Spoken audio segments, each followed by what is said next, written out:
your boy. Turf and Pigs in the building.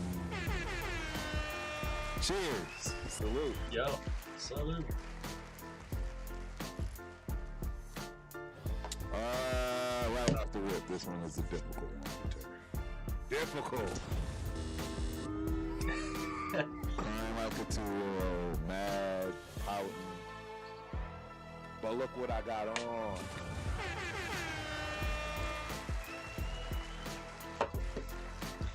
It's a legendary number. I talk. I walk. So, all the haters, y'all can leave your comments. For the comments. I don't feel like hearing them today in that respect. I don't want to hear anything about the negativity. I don't want to hear none of that nonsense today. We are getting down to brass tacks. We're talking about it all. The good, the bad, the ugly, what you like, what you don't like, etc., etc. But yeah, before we do all of that, how is my main man Pigs? How you doing today, buddy? Yo, I'm doing good. I definitely put some time into this draft that just went down, and raring to talk about it. Yeah, it's difficult right now. I am not gonna sit here and lie to anyone. That's why you already can see some of the comments. It's no secret. This draft couldn't win any worse. That's where I'm at with this right now, ladies and gentlemen. This draft could have not gone any worse for me. Any worse. I don't think it could have gone any worse. Like, this was like the absolute biggest nightmare.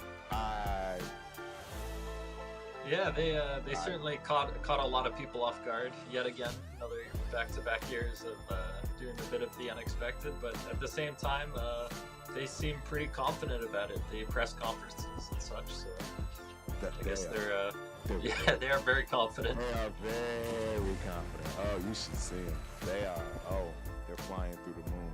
First and foremost, though, let's make that mic check. 1 2 1 2. Can y'all hear us out there? Is everything sounding good? I don't want to get too far down the line. I actually started my show last week and it didn't go well for like the first 15 minutes. So let us know if you can hear us out there, man. Let us know if you can hear us out there. Man, we might as well jump right on into it. It's Chat Lives Matter. We got people in the building. It's a beautiful time, man. I see all kinds of IP addresses, Raiders. We got the number 1 pick. Yeah, we did. I don't know how you want to look at it. But in any event, man, we going to go down the line. We got Sack Town. Raider Mike in the building. Appreciate you for coming through, my dude. Hope you enjoy the show as always. Man, we got the heavy hitters in here. I already know because they know his turf is upset. We got John Leone in the building. Salute Nation. Appreciate you for coming through. Hope you enjoy the show. We got Zach talking about Pittsburgh's family. Salute. Turf health is struggling. It's struggling. Hey, man, we got my young buck in the building. Scotty Games is back. Yo, Turf, Scotty Games is back in the building. I missed you, Scotty. I missed you, man. I appreciate you for coming back. Hope you enjoy the show. We got our number 1 main man, Marcus Banks, in the building. Shout out to Marcus Banks. Appreciate you for coming through. As always, my dude, hope you enjoy the show. Man, we got a couple of other guys in here. We got Just Reggie in here, man. What's up, Just Reggie? We got Trouble, or True Blue, 323 in the building. We got Battle Plugs in the building. Hey, man, it's going down today. Y'all came to the right channel, especially if you want to hear somebody pissed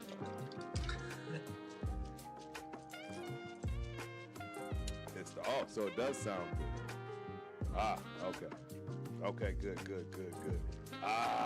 We got my dog, Dixon. Dixon Cider in the building. Well, you got a picture of Jeff on your joint. That look like a picture of Jeff, bro. Appreciate you coming through. Hope you enjoy the show. Yeah, let's just dive right on in, man. Draft aftermath, bro. Excited, disappointed. I'm just going to let you dive right on into wherever you see fit, man. Let's just go to town. Yeah, I'll right off the top just say my favorite pick, the one that warms my heart. That's Gerard McCoy. I love that pick. I think he's a perfect Raider selection. Where he went was great value. I don't think fans will be too hard on him if he's not able to get on the field right away, or if there's any setbacks. The expectations are pretty clear and obvious.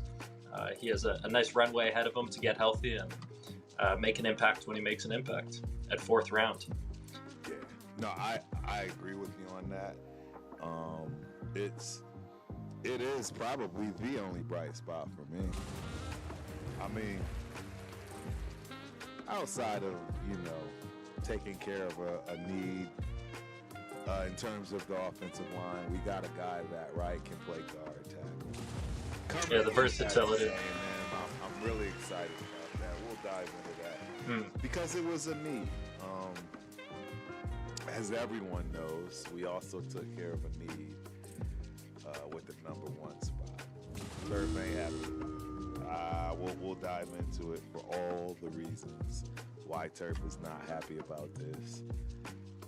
It's a big swing, ladies and gentlemen. It's a big swing. I don't think people realize what just happened. They're too focused on, we got Fernando, right? That's all they're caring about. They don't understand the loss of overhaul we just witnessed overnight. And I don't see it coming back. That's the biggest problem. I don't see it coming back. I don't see it coming back at all, man. And that's scary. That's scary to me because there is no more leverage, which means, ladies and gentlemen, we are another 5 to 7 years out. I'm just gonna be honest. You got Sacktown out there. I like the Washington R. Hey, go right into that because I know that was something you initially brought up. Yeah, well, Mike Washington, that's kind of a prototypical Raiders selection. It's a guy that kind of mimics Darren McFadden in some ways. He kind of looks similar, just maybe not achieving the same kind of heights, but, kind of a discount version in some ways. And I think that'll fit pretty well with what we want to do as an offense, someone to spill into. No, I agree. I agree. And this is why this show is going to be great. Because we're going to have a lot of back and forth. And there should be a little bit of an education as to why you have people that were not happy with Ashton Jeanty at number 6. This is the number 1 reason right here, ladies and gentlemen.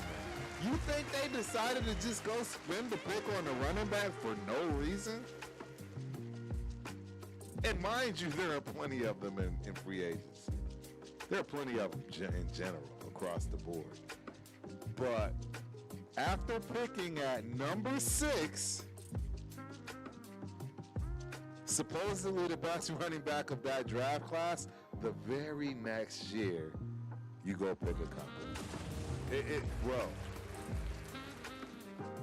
if you're picking a running back in the top 10, that running back needs to be that guy. He needs to not come off the field.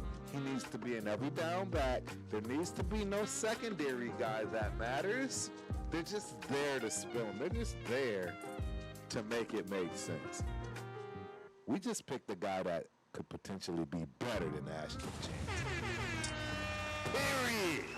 Period. Better than.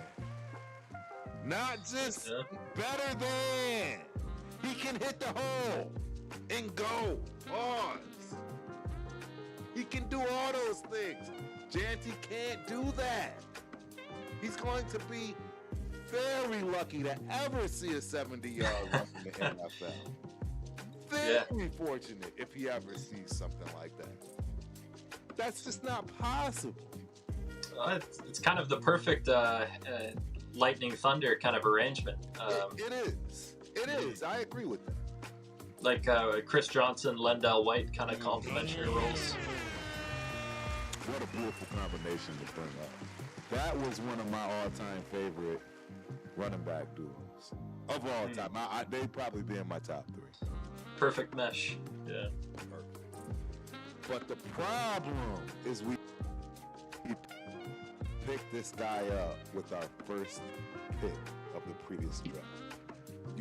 It sets us back. We just picked a running back to complement when, if the running back we picked at 6 was correct, we would have been able to use that pick for something else that was a hole. Because the reality is, not all of our holes got filled. Pause. I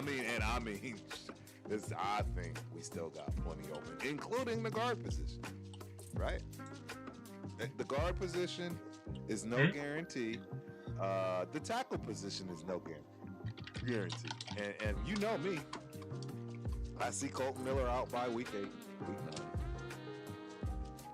9. Is this guy our new guy?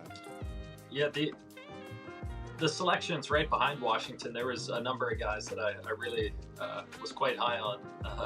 Skylar Bell was there, Malik Muhammad, Will Lee, Genesis Smith. These are all guys that I would have been really happy with. Even a Bryce Lance, not too far down there. Kyle Lewis, Ephesian Prysock, Kamari Ramsey.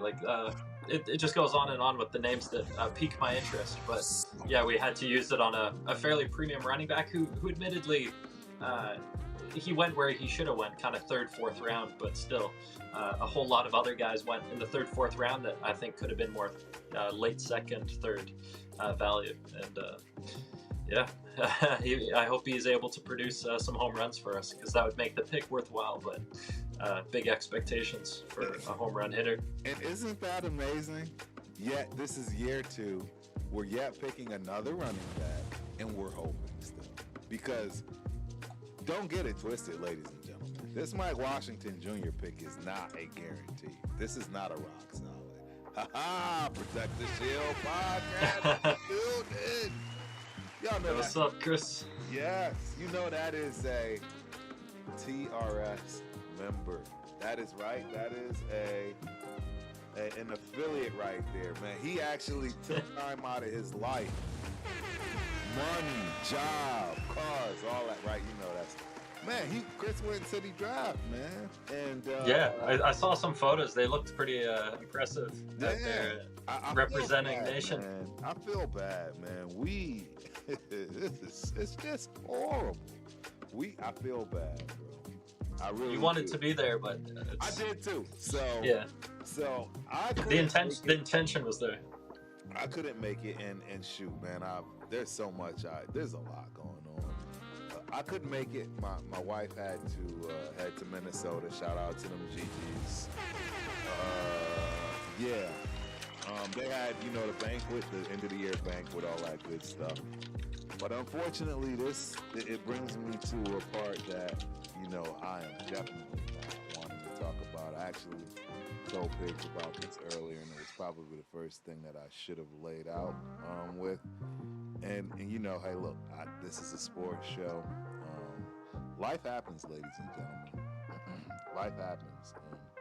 And unfortunately, one of my close cousins, her daughter passed away. So, yeah. And we're talking at a young age of 35.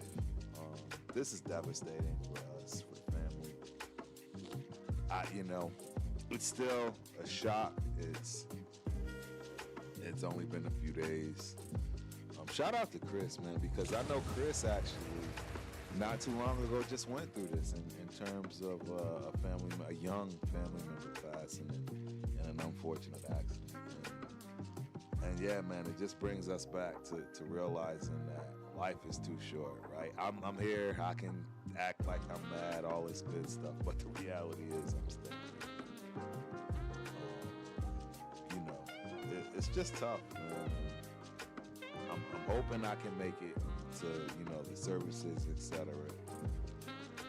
Yeah, I mean this one hurts my heart, guys. You're talking one of my cousins that from yay high, you know, always heading to Miami. Keisha, you know, cuz love you. It's easy for me to say hang in there, right? None of this stuff matters. I don't know, man. It's life. It's life. I don't know what else to say. Well, that's heavy. Life always comes at you, ups and downs and every which way. But yeah, perspective. It certainly puts things into perspective. What's important. It really does, man. And I mean, man, y'all have no idea. One of my most favorite cousins, man. Y'all don't get. This is the other reason why. Because it is tied to football, man. That's my running back, man. This is my running back's his granddaughter, man. This is my running back, man. JC. JC Crump. Y'all know I talk about him all the time. We know that technically he's the first person to ever go straight from high school to college. I mean, to the NFL. Not NFL, but professional football.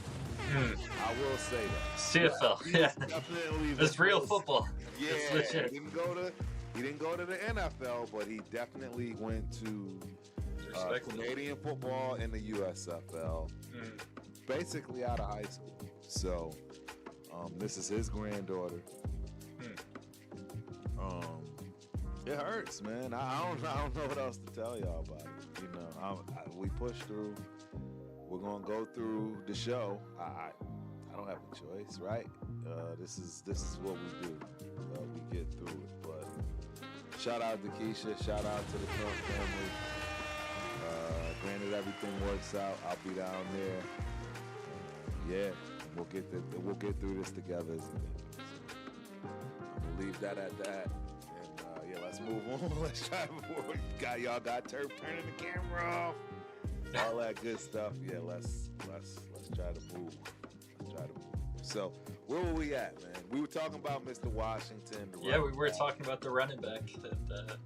Running backs are, they carry so much weight on the team. And, even if you're selected as a late round guy, you can make a huge impact on a roster.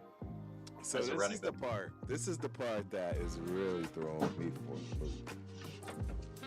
Because I know you brought up Mr. Washington, but he's not even the one that I actually pay attention to. I want y'all to know something.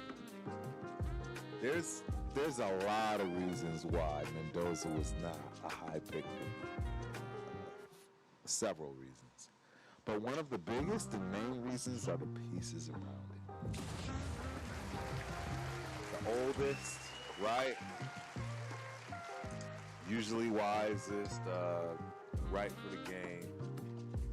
We got a running back from Indiana, ladies and gentlemen, Mr. Hamby. If you paid attention to Indiana, there's a reason they won the national championship, and I can assure you it was not on Mr. Mendoza's arm. No, the running backs were carrying their weight for that team. Bro, we went from last year picking the number 6, pick, and I guess thinking we had the best running back in, I don't know what, an age or something. I don't know what.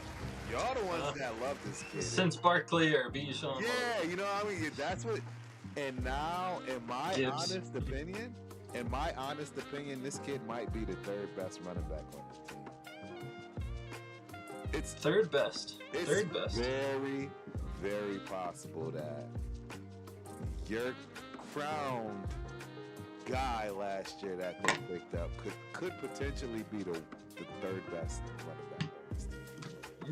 That's a potential. Where am I wrong, ladies and gentlemen? Y'all tell me where Turf is wrong. Because that man had to produce in terms of the Indiana running back. He had to produce. We're not even talking about Mike Washington Jr. The Indiana running back had to produce in order for that. Hembit. So, I, man, but people don't understand why we were so pissed off and upset about drafting Michael Myers in the first round at numbers. I'm Michael Myers. I'm Michael Myers. I'm in my Michael Myers stance. No, he's got a lot to prove, Michael Myers. Bro, it is. I don't even think he understands the pressure that's on him. And this is the thing. I want y'all to listen.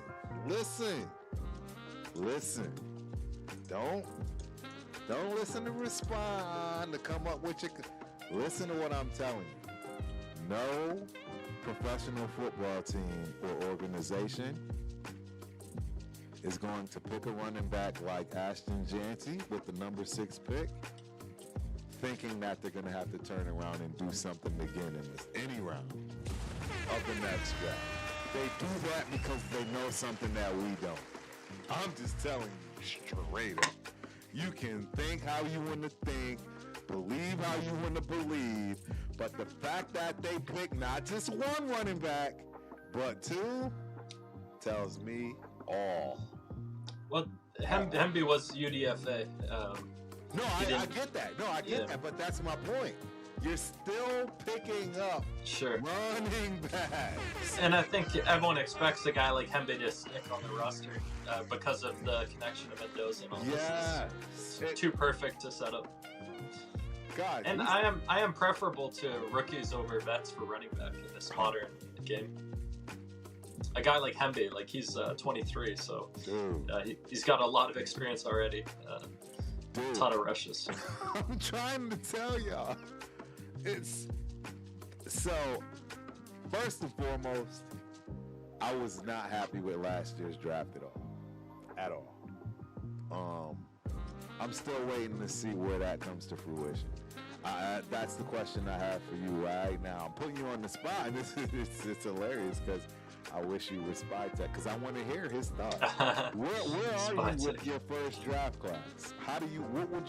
What do we give our first draft class in terms of a grade from last year?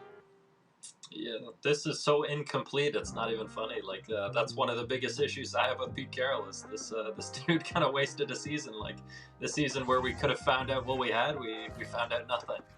I think we got a little tiny taste at the end of a few players, but it wasn't even enough to really to make any sure bets in the draft as to like knowing what we had.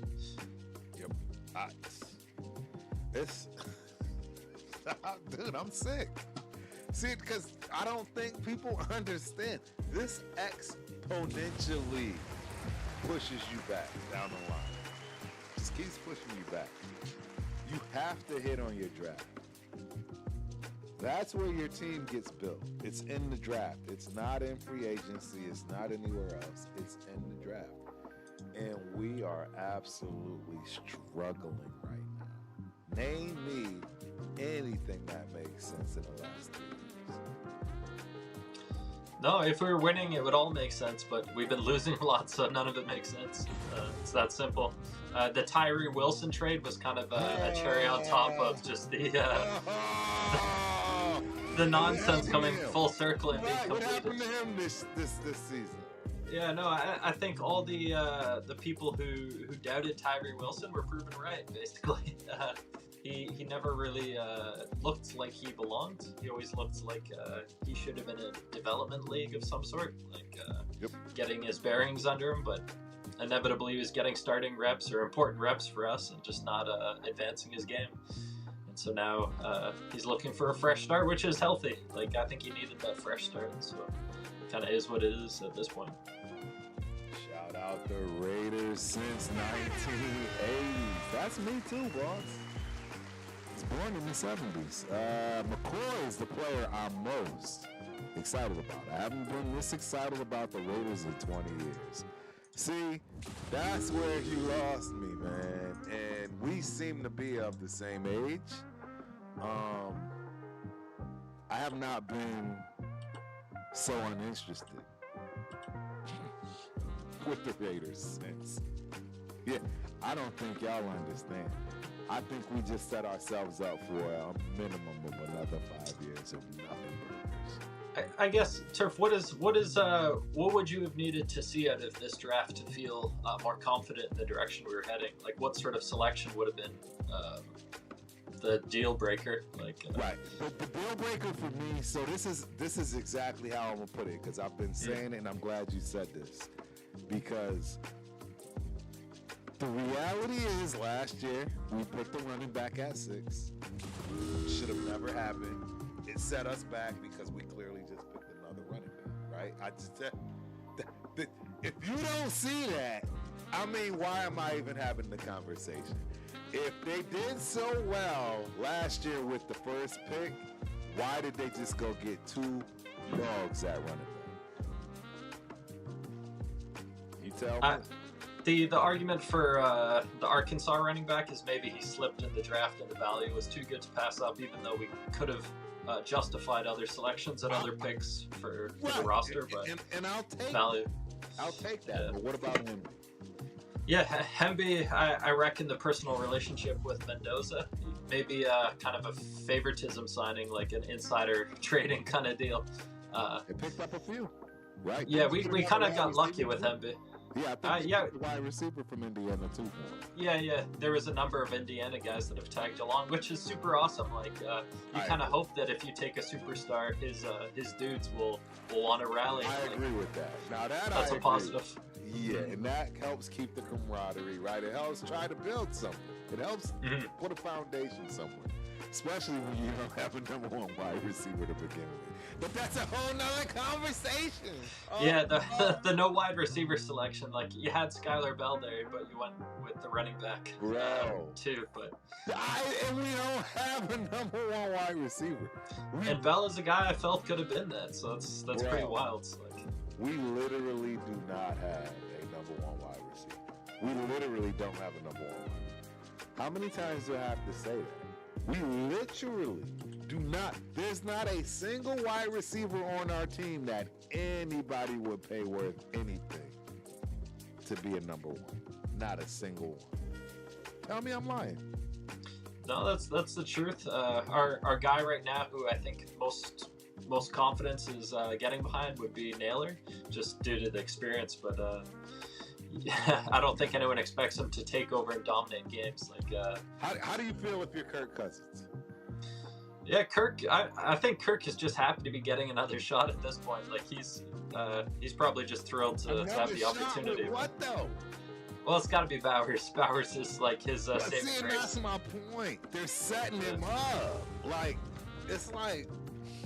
Yeah, they double Bowers. It kind of puts a lot of pressure on young guys to step up who don't have the super skills. But we still don't have an offensive line. Who's gonna play our guard? Would you have felt better with Skylar Bell over Washington? Just 100%. 100%. The UConn. 100%. I would have felt better with the wide receiver over a running back at that point, because we still didn't get a wide receiver. Yeah, and we don't have a number 1 wide receiver. And Skylar Bell was available. Yeah, well, a few guys were available. Another guy I liked was Bryce Lance, but I felt Skylar Bell's translatable skills were more certain. Like, a lot of guessing with Bryce Lance, but yeah, Skylar Bell I felt really good about. All right, man. The TY 6599 in the building. Cheers, fam. Appreciate you for coming through. I hope you enjoy the show, man. I think we trade for one or bring one and post you first. All right, I've been forgetting to mention we did draft Malik Benson, wide receiver, but he's more of going to be stepping into a special teams role until he establishes himself beyond that. He'll be more kick return, that type of thing. Yeah, again, another wasted position. Troy could have done that. I mean, this is look. I'm past frustrated. I am holding everything I can to not lose everything and be that guy like when I was playing, right? And being in the huddle and right? Not all things are meant for the public.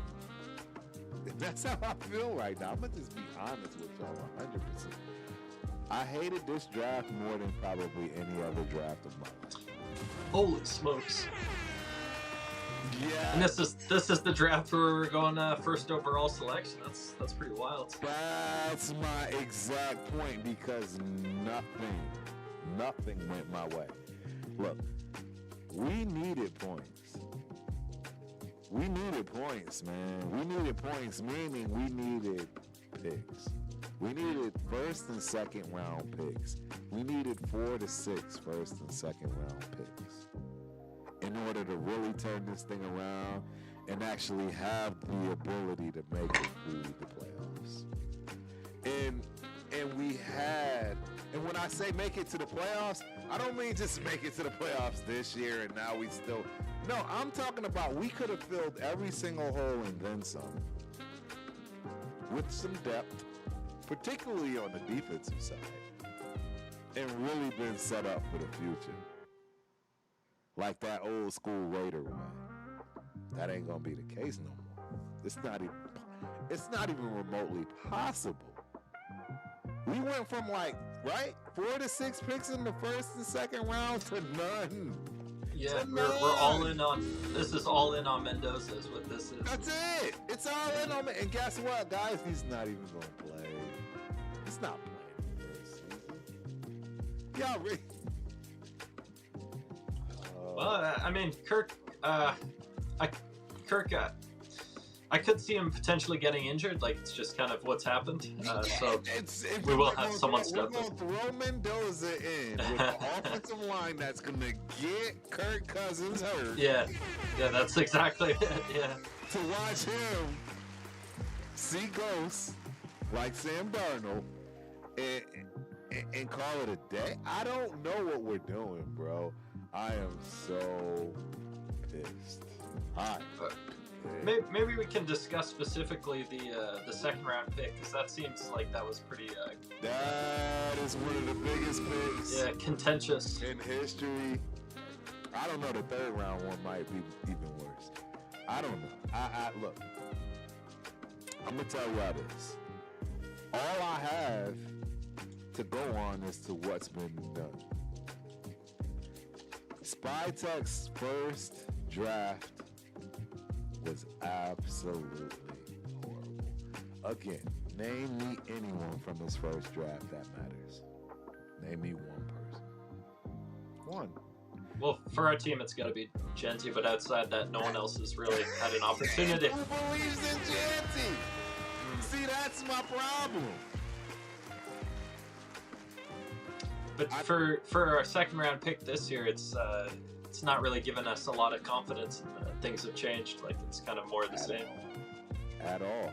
And this is why I'm sick to my stomach, man. This is why I'm sick to my stomach, because I've been watching this for,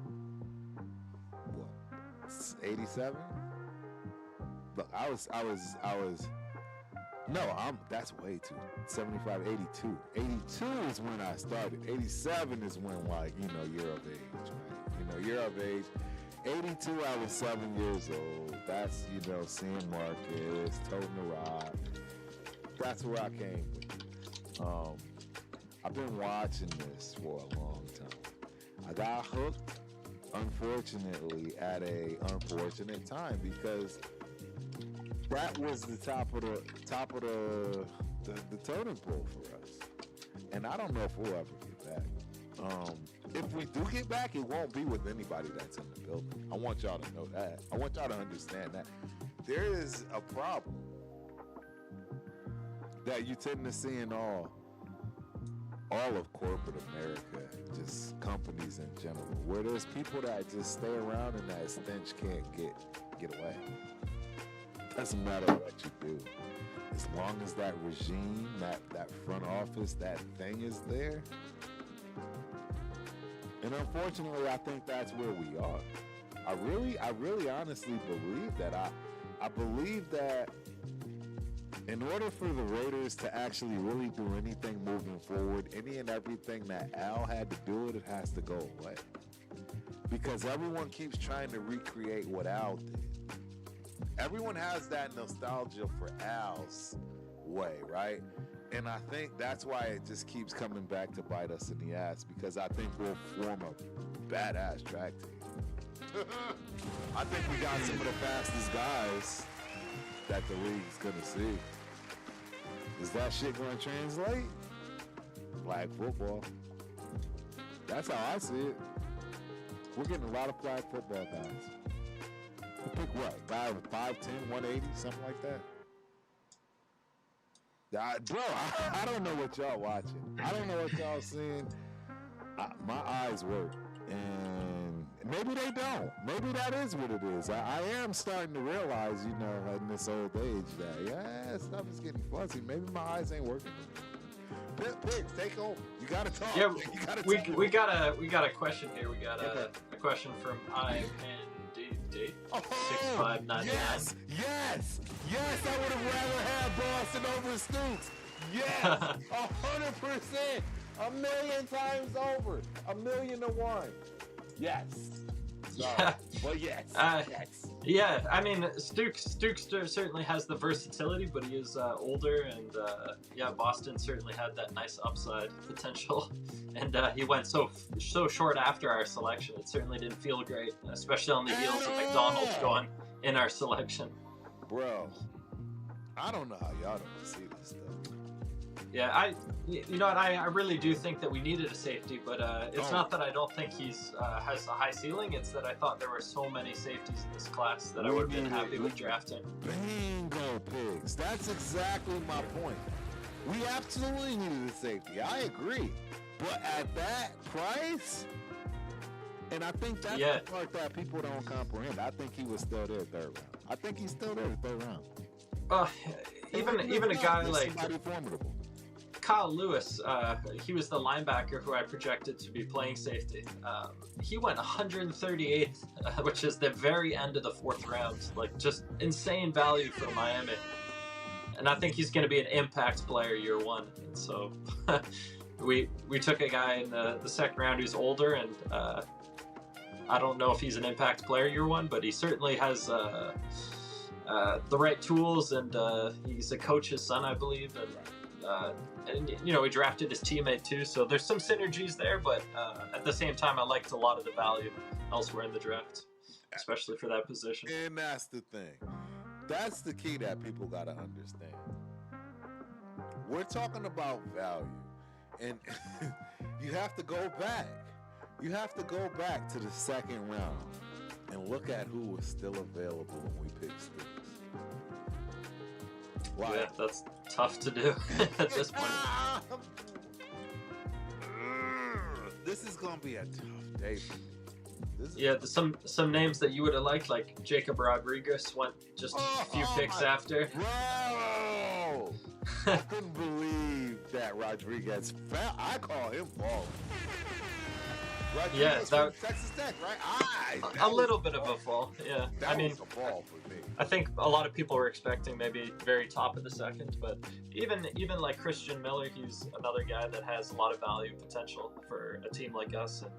And Jermaine Bernard, that was a wide receiver who we liked as well, and kind of a unique built running or wide receiver who looks like a running back kind of deal. And Zion Young, high upside defensive end, premium position.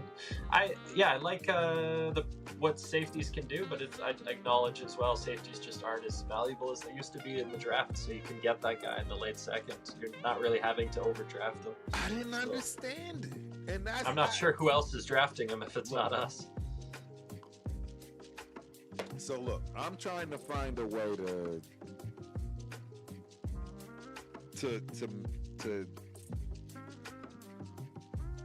have an idea what this regime is doing. You have to have a strategy. You have to have a strategy. There's no way you conquer any kind of anything this competitive without a strategy. And in my eyes, right now, the strategy is defense. It has to be. The choices that have been made are all defense. I get it. I truly believe we were stuck with this pick because if you don't pick Mendoza, there's nobody else to pick with the number one pick. No, yeah, that's true. And that's the problem. So see, I thought I was just gonna come in and no, I think we were caught. We were caught in a kerfuffle, right? Is that what they call these things? That's a word. Yeah, we didn't really have any leverage, and I'm sorry, I just don't see anybody else in the league dying to give up 2 first rounders for Fernando Mendoza. Come on, guys! Come on, we're gonna win. I don't know, dude. This kid, good luck. I'll have the jersey. I am gonna get the name on the back, right? I promise. But I'm just telling you, bro, I don't see it at all. I don't see it any way, shape, or form. I don't see anybody following this kid anywhere. But you were mentioning defenses, like what this draft was kind of favorable for bolstering. And our 3rd round pick was Kieran Crawford out of Auburn, the defensive end. Yep. A number of guys went around that pick that I really liked, more than Kieran, but it does address a need, and there's some nice upside there. So sort of, we'll see how that pans out. But yeah, guys I liked around there was AJ Halsey, which would have been a safety instead of the safety at the top, and then right, that's what I'm saying. He was there. See, that's but maybe less versatility, but very solid player, like high upside in the NFL. Chris McClellan, that was a defensive tackle we had taken in a mock. Malachi Fields was there. Oscar Delp, a lot of people liked. Romello Height is another option for pass rusher over Kieran Crawford. And then Markel Bell was a tackle that we had drafted, the 6'9" guy, just the pure size. You can see that's valued because the Eagles selected him, so I think they're going to be able to have him kind of be Trent Brown-esque in a couple of years, which will be kind of hurting us because we were selecting him in our mocks, and now we get to see him go to an organization that will... Yeah, an organization that's known to develop a guy like that. So I could see him being pretty nasty in a few years. Good value at 68. Yeah, Kieran Crawford. That's I'm not hating it, but I like some of the other guys more for sure. And that's the problem because see, this whole quote unquote Patriot way. I'm just gonna say it because that's what we're dealing with right now. Shit don't always work, man. And we already got a taste of this from previous regime. I'm just tired. Aren't y'all tired? Like, at some point, it's like, there's a consensus that a lot of people believe there are certain things. And do you reckon we targeted wide receiver in this draft? Or front office? We kind of bypassed it? Or, I know we didn't select one until very late, but do you reckon that it was even on our agenda? It was kind of minimized, the priority. I think the strategic target was defense. I have to. I mean, yeah, I think, you know what I think they're doing? I think they're doing what they did last year. Nothing. In terms of offense, they're doing nothing. They got Mendoza, they're going to stash him. And it is what it is. They know they needed a running back. There's no, you're not going to, you beat this kid into the ground, then you're definitely going to look terrible picking a running back at number 6, and he's out of the league for 3 years. Like, you can't beat him with that. So you got to do something there. Look, I don't believe in anything they're doing. That's a lie. That's a lie. Let me back up, Turf. I do believe in what they're doing in terms of the best thing that they did, man, on paper was. We traded Tyree. That was something people wanted. Bro, that's what I'm saying. That was for the people trading Tyree. Dude, he was getting on everyone's nerves every single game. It's so hard being a Raider fan. It will be a relief not having a critique Tyree because it was kind of like beating a dead horse. It was just the same thing Bro, over and over. watching him get off the line, meaning not get off the line. Yeah. Oh. The jokes. That's what we're going to miss. The amount of jokes. Like, the amount of... True. Yeah, you know what I'm saying? Like, film study won't be the same again. Laughing at this dude at 7. Like. Yeah, that was kind of... the familiarity of it was kind of grew on you over time, warm and fuzzy feeling. It did, and it started to become a game. Like, we're gonna do this. Yeah. Bro, Tyree is an all-pro when he's not blocked. Yeah, that was the running joke. That was pretty funny. But when we made that selection of Tyree, all I can think about now is how Hondo went on his platform and started touting that Tyree was Chandler Jones in his prime at the gate, like day one. I remember that. And it was such an outrageous comparison because, like, I didn't see them at all as similar guys, but nonetheless, that was the comp. Not even a little bit. And it was such an unfair comp because, like, it was kind of an insult to both players. Like, dude, one was going down, one was going up. Shout out to Hondo. I mean, he's a weird guy. I mean, shout out Hondo. Yeah. You give me there's nothing I can do, Hondo. It's you. It's not me. Hondo sticks to his guns. He refuses to do anything other than it. He's a weird one. He's a weird one. But hey, it is what it is. Yeah, I am flabbergasted. I mean, like nobody. Pigs. We have all been doing mock drafts for quite some time. I didn't see anybody's choices. Well, I sent you the selection of Stukes, but I was selecting him around 100, so it was like... That's what I'm saying, like...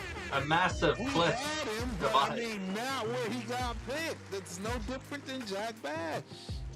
Yeah, I definitely viewed him as like at the earliest, a late second, third round guy, but we took him top of the second, so just... if we didn't take him, I really wonder who would have taken him, like when he would have been selected. It would have went a long way because nobody would have went with that project. They knew what it was. And that, the next guy DB selected was Pons at quite a few selections after. He wouldn't have went there. He wouldn't have went there. Oh yeah, Pons went at 50, and we took our guy Stukes at 38. So that was quite a number of selections before. It just doesn't make sense. I just don't know what's going on. I don't know what's going on with this regime. Oh, Avion Terrell, 2 picks before Pons even, so 2 DBs, but 10 picks after.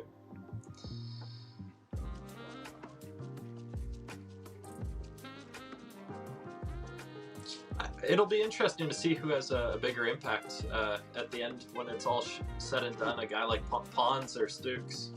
Pons is already kind of a dog, but Stukes has the traits. That is my point. And see, they're trying to outsmart themselves, bro. That's the Patriot way. They always want to pick the regular dudes, and you know why they do this, right? Let's just keep it real, guys. It's to save money on the wallet. Right? If you're not a appealing, loud guy, if you will, in the money column, they can talk you down. Yeah, a team player, like take a team-friendly deal. They can talk you down. Shave. I mean, that's the hope we have with Mendoza, is that he's gonna take team-friendly deals. Like that's kind of the silver lining. Oh my god. Oh my God. If Mendoza does sign team-friendly deals, that would be kind of justifying some of the early selection, paying him now. Not going to be worth a damn. He's going to be a game manager at best. Come on, guys. So he would never demand a high contract just based on that. Come on, guys. I'm back up. Full-time backup. Hey, what do you think of? Because we did sign a UDFA quarterback, Sawyer Robinson. So there is another QB in the building. It's kind of interesting. I think it's going to be interesting for a lot of people because I've never believed in this quarterback. Everybody. And Sawyer Robertson has some arm talent, so it'll be interesting to see them throwing side by side, making comparison. But the problem is, we know it'll never happen, Pigs. True. We know the game. It'll never happen. And somebody is going to benefit from this kid being where we are if he has anything for us. Oh, like if Sawyer Robinson shows something, that they'll sign him. Because he's going to end up a practice squad. I'm telling you, somebody's going to be like, yo, this dude is it. You know, but we got Mendoza, so, bro, when you pick like this, it's no different than when we played Minshew 15 million. Everybody knows that AP wanted AOC to start.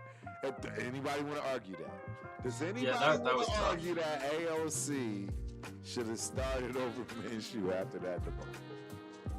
Yeah, that felt pretty wrong, the way that played out. But AP, he kind of like... during that situation of backing Minshew, I felt like if he said he wanted AOC, we would have ultimately got AOC. Nope. Because you know why I say that? Yeah. Because Coupon Tom didn't even lift a finger for Jaden Daniels, and AP was willing to give up the whole thing. But wouldn't that create kind of a drama if the GM didn't back the coach? If the coach said, well, that's why he got fired. And the quarterback is the position you gotta have. If I got somebody leading me, everything else can fall in place. But if I got a kick-ass team with no quarterback, I'm on thin ice. You got a good question in the chat here. Yes, Coach sipping on John for juice. Appreciate you for coming through, my dude. Hope you enjoy the show. Yes, absolutely, I am rocking and supporting our new fearless leader. I'm supporting him. I will. And whoever comes after him, every which way till Sunday. Pause. Pun intended. I don't know what do y'all want me to do? You know what I mean? Like, I'll tell you the truth. Do I believe in the kid? No. Do I think he'll be anything? Absolutely not. Do I think he will start somewhere for years? No. There's a lot I can tell you I don't believe in. But what I do believe in is supporting my team. They made this choice. Now, if Mendoza does somehow prove you wrong and kind of, ball out kind of thing, and where does that, where does things switch or turn for you? It's never gonna happen. No, seriously, I have to make sure I phrase this properly for people to understand why this is never gonna happen. It's just not possible. Look, so I'll give you guys something that I've been, talking with everyone. Look, I am in basketball. I am now in any sport a Las Vegas fan. If you got a team in Las Vegas, that's what I support. But I've always been a Chicago Bulls fan. Always. From day one. If you know anything about the Northeast, particularly Connecticut, New York, tri-state area, it's all about basketball, ladies and gentlemen. Yes, I love football. It was my thing, but I played basketball first and foremost, and believe it or not, yes, I was better at basketball than football. So with that being said, as a Chicago Bulls fan, I'm 51 years old. Michael Jordan was not at Chicago as a Bulls fan. There was this kid named Sedale 3. Shout out to my dog. Sedale 3, point guard. my position, right? Point guard, shoot, whatever, guard, because you ain't over 5'10". That's my guy, man. So Michael Jordan gets drafted, and guess who gets the shaft? Sadale. He gets traded immediately, effectively. So I absolutely hate him. I know, exactly. That's all you can do, Pigs. It's just like the dude that said I hated Michael Jordan. Like, I mean, yeah, I can understand the fan dynamic and the but nobody the can nuance. justify hating Michael Jordan at any point in time in life. Nobody can. I can justify it. I just You've got your grievance. Fair enough. I just did. So for the first 3 to 5 years of Michael Jordan's professional career, guess what I was saying? You're giving him a hard time. So long story short, all I can tell y'all is I've been waiting for my Michael Jordan moment, and it's not coming. See, and that's what I had to come to grips with because, right, that's it. Everybody's talking, look, bro, I'm waiting for it. And I'm like, oh, this could be it. And y'all probably have this feeling. Y'all do. Yeah, everyone, right? All these Mendoza, look at all this Mendoza stuff. People have this feeling. I just hate to tell y'all, it ain't it. I'm telling you, I done been in this situation before. This ain't it. This ain't it. Bro, Michael Jordan changed the world. Do you really think Fernando Mendoza is about to change the world? Yeah, realistically not year one, but if he does come in and take over a game where, say, Kirk goes down and manages to win that game, like that's gonna set the nation off as far as hope and for us, such. Pigs. History. See, this is the other nasty, pesky thing that I will never ever not pay attention to because hell, it speaks for itself. Numbers, data, statistics, math. Bro, it's just not gonna happen. If it does, it won't be for us.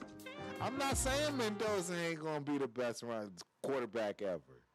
It just won't be for us because that's the way it works. Go do your homework. See, it's a problem. It's a problem for y'all youngsters that just want to keep running around with your head cut off like a chicken. It could be this year. Bro, when you seen the constant, right? Yeah, it's TikTok. It's TikTok. I know TikTok. I'm getting you that. When you seen this over and over, when you seen this we're going on 30 years, guys. Do y'all understand we're going on 30 years? Of nothing burgers? Yeah, even if we had a wide receiver number one, Mendoza wouldn't be at all. More appealing. We're still in a bad situation, which is why the freaking trades needed to happen. At the minimum, we needed one out of the two. Max needed to go, or the number one pick needed to go. And it didn't happen, which is why I'm telling y'all. Yeah, in our mocks, it seemed like we were really leaning towards trading back a couple of times, even into kind of the mid-first, and then seeing who the BPA was, who fell type deal. And that the way that the draft played out, like there were guys who fell to that kind of range that would have been excellent value and Pigs. What hurt franchise changing. What hurt me the most with this,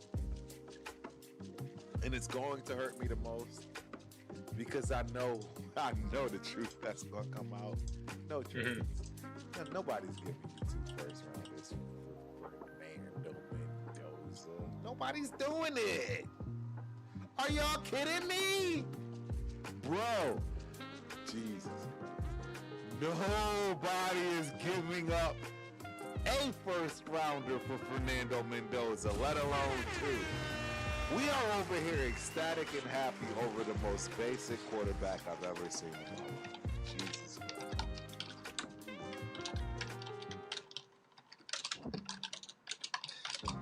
Yeah, I mean, I don't know what else to say to y'all. He's the worst statistically. Statistically, he's the worst quarterback to ever win the Heisman. I don't even think that's even arguable. Am I wrong there? I certainly would feel a lot better if we were having more hope in our O-line, but this is going to be huge betting, kind of, that our O-line turns it around, is able to protect. So I think most people don't want him to start because they don't trust the O-line, and putting him in a bad situation is just not going to be helpful for any sort of development. But at the same time, I'd like... What's that? What rookie comes in hitting the ground running as a quarterback?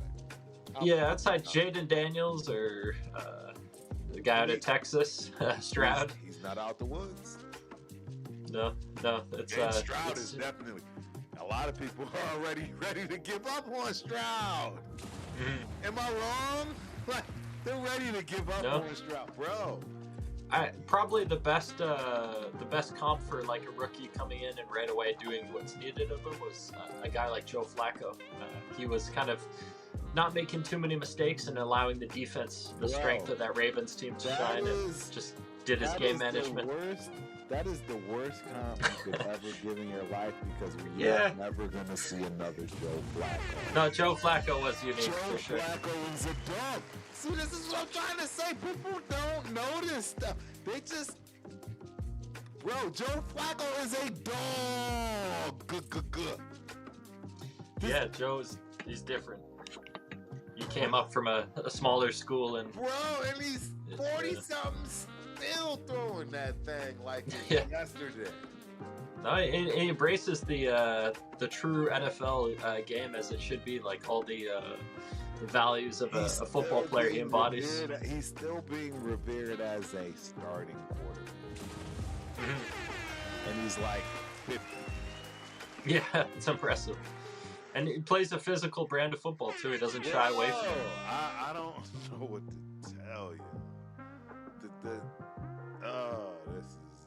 It is just slow. This is the slow day. That's where Diego Paviev went, the Ravens. That's which I find is hilarious. Like, he's landing with a really solid organization. Yeah. The 5'8" assassin. Do you reckon he had a number of options on the table, or do you think the Ravens were the lone suitor? There's not a single suitor for him. Not a single guy. How do you figure the Ravens ended up as the spot? How does that... Is that where he is? Yeah, the Ravens. So they did pick him up. Shout out to Diego. Not a contract. He's got a tryout kind of thing, like a work, whatever that is, like summer camp. It's never gonna happen. It's never gonna happen. It's never gonna happen. His game can't translate. Yeah, but I mean, the Ravens are a unique organization. Like, of all the landing spots, that's probably going to help them the most. Like, I would agree with you on that one, Biggs. I don't think there is another play. I don't think there's a single other team that makes sense. Yeah, that's a unique situation. Yes. I mean, hey, I've been wrong before, but I just don't see Pavia translate to that. Ladies and gentlemen, the NFL is different. I ain't been there, so I can't even tell you how different it is. I know people who have been. I don't know. It's different. I don't know what to tell you. I mean, the best way I can equate it to the software world, software development, technology. That I can equate it to. You know what I mean? And the easiest way to explain it, like this, see, now I'm getting into the tech talk, the nerd stuff. It's like, man, what a great way to segment in the Chop Hub. Shout out to Chop Hub. Y'all see it over there in the corner. In the corner of Big's. But it's kind of like one of those deals, man, where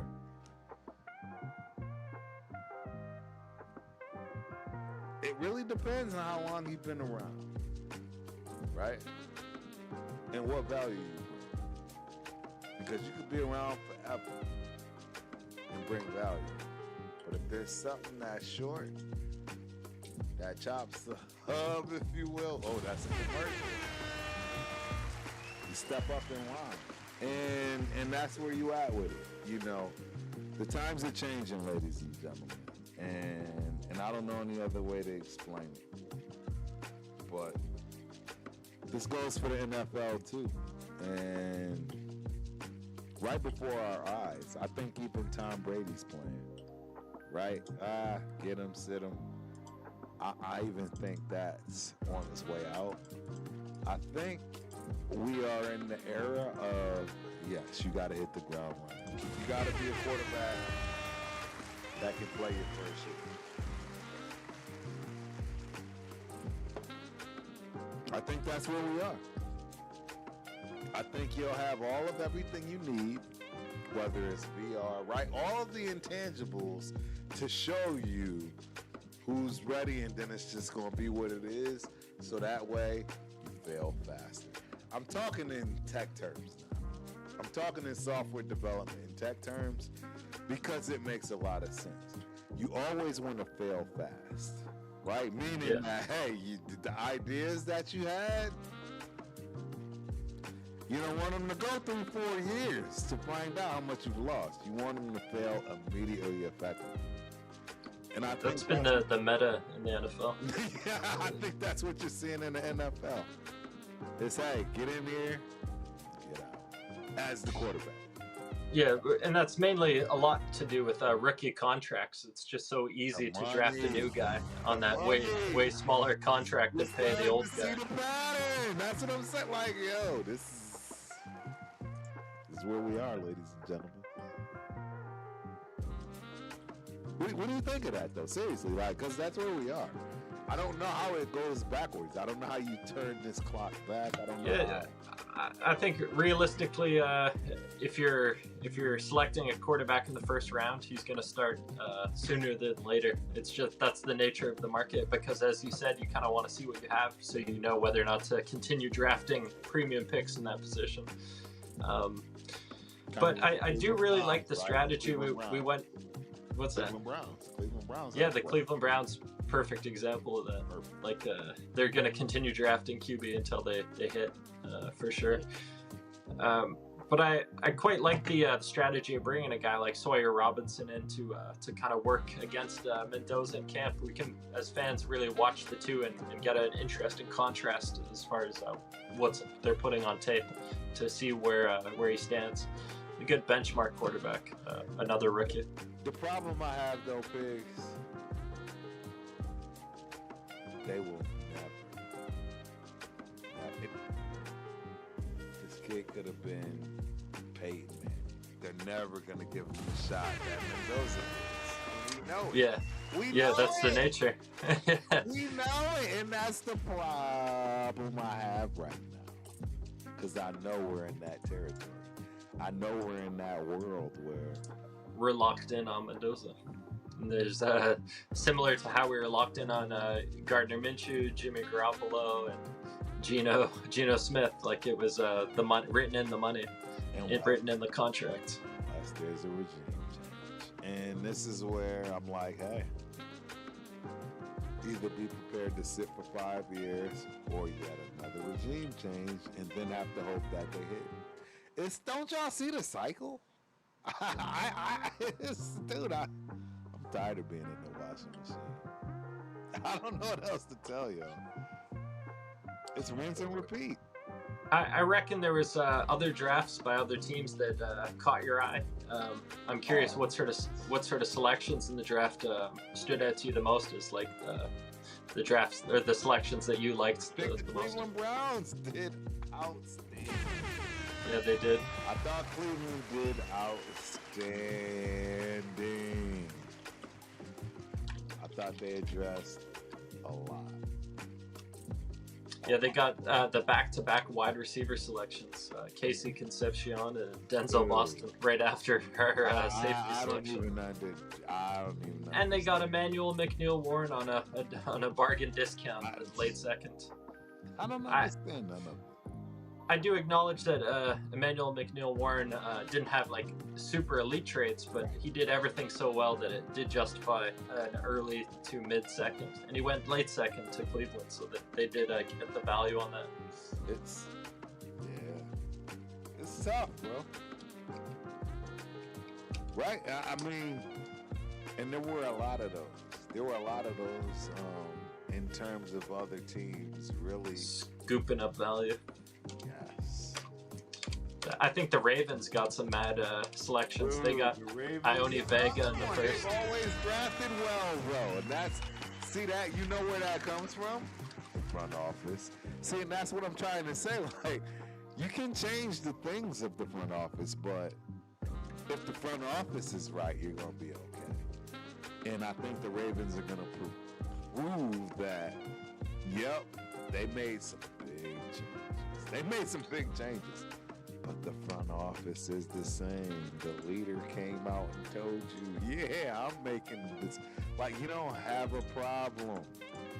You're not winning, but at least you know where to pinpoint it. You have a single name. The Ravens, the philosophy that they used taking a guard in the first round, that's such a safe selection. Like, rarely do those guys bust. It's just 100%. rock solid safe. And then they went the high upside Zion Young in the second round. That's a pass rusher with immense potential. Just a little risk, but huge, huge ceiling. I will die at the day we just pick who we're supposed to. Because Stooks wasn't there. Yeah, there's I'm sorry, even if he panned out, he wasn't it. There's so many guys that come right after him that I would have been. That's what I'm saying. He wasn't it. And we're going to have to watch all those guys that you just stated that came after him. Yeah, that'll be painful. The Ravens, they did that strategy that we did in our mock a couple of times where you take a wide receiver in back-to-back rounds. But they got great value on Jacoby Lane, who I wasn't that high on, but I look at pick 80, like that's just too good to pass on him there. And then they went Elijah Surratt, who also fell. So they got back-to-back wide receivers who fell. Surratt is the only reason Mendoza is anything. Bro, I'm so mad, bro. I don't know. And that strategy, they didn't take wide receiver early. They let all the other teams scoop up their wide receivers and then took the guys who was kind of the leftovers, but they doubled up on it, which I love. Like, that'll create some nice competition. They were something that made sense to double up on because it was in abundance.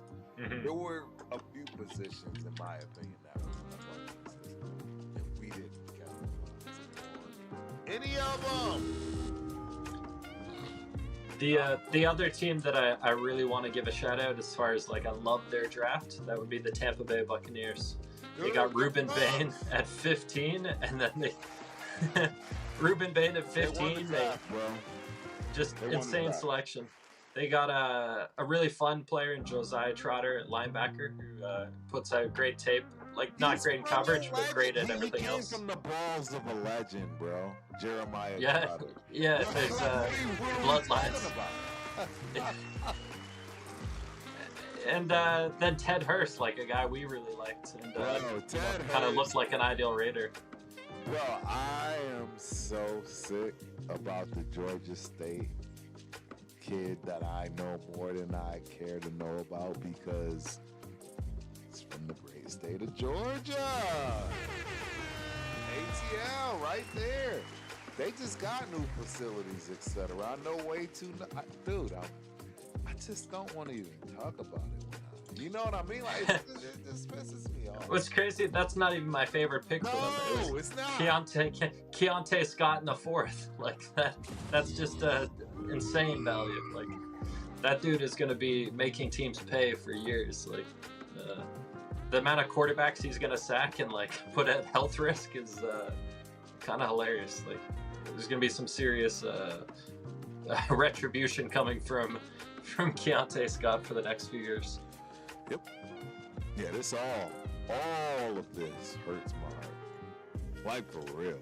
I don't think y'all understand. Like, this draft really hurt. We were really in position to literally flip the script. There are very few teams that get themselves put in position to literally go from zero to hero. And we had that ability. We have that ability. We have that chance. But I think this draft was worse than last year's. Damn. That's well, we got to see how it plays out, but that's not a. How did last year's draft play out? not great, but I hold Pete Carroll accountable for a lot of that. I can't imagine that'll be repeated, but was if that it Pete Carroll though? Was it? I would say it was like 70% Pete Carroll, Still at least the front 70. office. So well, this Yeah. is my problem. The front office keeps allowing this. So what that tells me is the front office is going to continue to keep allowing whatever runs through the building to run through the building, which means I should expect par for the course. That's what you're basically telling me when you say, you know what I'm saying? I think I'm being, and that's where I just need. So I want everybody to understand, Turf is going to be by far one of the utmost Raider holders on the planet. First 4 years in the books, guaranteed, didn't miss a game. I'm already solidified from that respect. This is just true. Like, look, you're talking to somebody that's been on a plane for 4 years straight, every home game. It's not a good look. Because what I can also tell you is that when I first started this, you want to know what the evaluation was? 300 million, I think. 300 and some odd million. Oh, the team's value. Yeah, go look at the team's valuation today, and they playing in your face. It's got to be over $1 billion. $1.7 billion. $7 billion. Oh, Yes, holy shit! it's like $7 billion. So the chart is just like that. Exaggeration, ladies and gentlemen. Yeah, that's hard to even fathom. Like, uncomfortable amount of value. And they playing in your face. I don't blame Mark Davis. I don't blame any of the guys that really truly tried to make this happen. It's just what it is. Yeah, money. That's the goal. It's where we are. I have no answer for this. Like I wish, right, Pigs? I wish there was like an explanation. Oh yeah, but where we at? I did. Yeah. My sound is low. Oh. Yeah, my sound is low compared to everybody else. Hey, we're in this hour and some change, so it's a little late. Hey, it doesn't matter. Y'all don't even hear me anyways, because I ain't nothing but Debbie Downer. I'm Debbie Downer today. No, real talk. I look, this is not a good I would say that you went into the draft open-minded based on our shows leading into it. You certainly kept your mind open, so it wasn't like you were going in already made up you're going to be feeling a certain way. So correct. It's kind of like there's a noble process at least. Like right. No, I did. I tried. You know that, right? How many times did we say no? We're picking Mendoza first, right? We went through some classes that were pretty solid with Mendoza at the helm. So it didn't work out for us. It just didn't. I don't know any other way. Even our 5th round pick, we went Dalton Johnson, who is teammates with the teammate Stukes, Trayvon Stukes at Arizona. But nothing necessarily against that pick. It's just, again, there was 5, 6, 7 other guys in that just 10, 15 pick range right after that I would have been so much more happy with. And didn't work out. Had we got Dalton Johnson maybe in the next round, then I would have been feeling a lot better. But that's a premium pick, that 5th round pick. There were so many guys who fell, like Jalen Kilgore. If we didn't pick up the running back, we could have got Nicholas Singleton from Penn State at that pick. Emmett Johnson was there. Dude, I cut off at the 3rd, meaning like, look, those are the guys that, right, they got to make an impact. If you're not, if your 1st and 3rd aren't making an impact, you effed up. 3rd to 5th, I mean, obviously it's not as big of a deal, but you still want to see some upside. 6th and 7th is where you don't care. Yeah, 6 and 7 is true gambles. 5th, sometimes you pick up a character flag or an injury. See, I'm glad you said it. Bro, you have to see it this way. You have to see it this way. Yeah, there were a lot of guys I really liked in the 5th. Like even the quarterback Taylon Green, he went the first pick of the 6th round. I still think that guy has the traits that would justify taking him, because he could play a wide receiver. Like you just don't know. The traits are too elite to pass. He's got a shot. No, you're right, Pigs. You're right. You're 100% correct, bro. I hate it. I hate this. Yeah, 6'6" and runs like a 4.3. Like you don't not draft that guy. You don't. You don't, and you just figure it out because that wasn't right at that level. You just draft for pure. It's a good lottery ticket. Yes. Yep. Yeah. Shout out to my dog. Ray in the building. My bad, bro. Yeah, we've been in submersed. Yeah, this is Instagram. So Instagram don't always pop up, you know what I'm saying, like it's supposed to. We got Doritos in the building. We got Floco in the building. My roommate from JUCO. Rob Floco. Bro, he's actually leaving at college now. I don't even know. He's not even drinking. Man, that's my roommate from JUCO. Bro, San Diego. The memories. Appreciate you for coming through, my dude. Hope you enjoy the show. Ray, that's LA all day. Ramsey Alexander, aka Pookie and Ray, right? Yeah, that's Ray, man. Safety. Dude still swole at like 50-something, like still in the gym, all that good stuff, man. Appreciate you for coming through, bro. Hope you enjoy the show. Yeah, that's guys I play with. These are guys that I played with.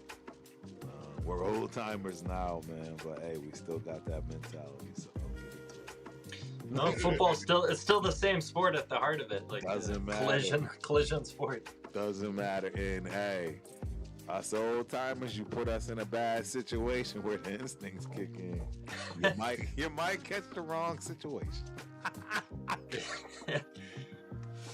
Nah, shout out to my dogs, man. Hey, bro, if there's anything that I can tell you, that's the biggest thing I took away from sports. The people that I still talk to today, it never ceases to amaze me, man. I could need a shirt on my back. It doesn't matter what it is. These are the guys that come through. So. No, it's brotherhood. That's not something you find anywhere. Not at all. But I wish this draft was better for me. So honestly, Pigs, how do you feel? Like, cause right, I mean, you know, everybody. Yeah, if I'm giving it a grade, it's probably like a solid B. Okay. Just around B. No plus, no minus. I'm C minus. You're C minus. Okay. I'm not D plus D.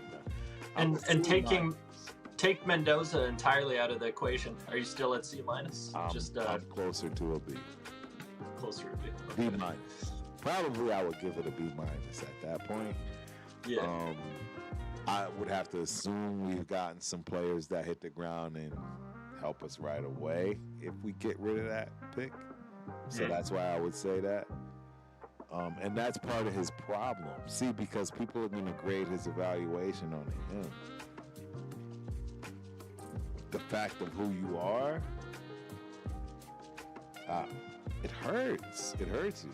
I don't see the value. And that's why we couldn't trade it. I mean, that's just the facts, right? We couldn't trade it. I'm telling y'all we couldn't trade it. We couldn't trade it. I mean, you just picked up Kirk Cousins. There's no reason you want to draft a quarterback, right? It's kind of like the McVay situation.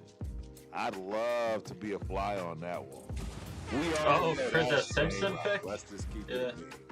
There is no way McVay wanted to draft Ty Simpson. Well, they've certainly put out a lot of narrative saying opposite, but yeah, I don't think people believe it. The PR control is... The body language spoke for itself. Yeah.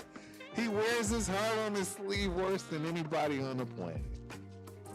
Yeah, I'm sure there was a number of players he had his eye on, but yeah, Simpson took the spot. Not good. Not good. Just to confirm, the highlight of the draft for you would have been Jermont McCoy. Is that correct? Or? I mean, for the most part, it's going to go between him and Kuhn, the offensive tackle / guard from Texas Tech. Because he's from Texas, and I know all your linemen, they eat beef here, so I ain't got worry about that. You know what I'm saying? Pause. But that and then the potential of possibly the best secondary guy in this draft. Possibly, right? I mean, you want to stretch it a little bit, but yeah, possibly. And I don't know, man. It is what it is. I am. This is a bad draft. This is a bad draft. What about the defensive tackle? Because we knew we needed a nose tackle, and we went with a guy in the 7th round. Way too little, too late. Yeah, 6'3", not too tall. He's kind of got that leverage advantage, but 307, pretty like average kind of weight. He'll be out of training camp week 3. I don't know. Yeah. I don't know what we're doing with nose tackle. Like, certainly, we don't have the dominant player of a Caden McDonald, but no. Nothing. And that's why I'm sick. It's why I'm sick.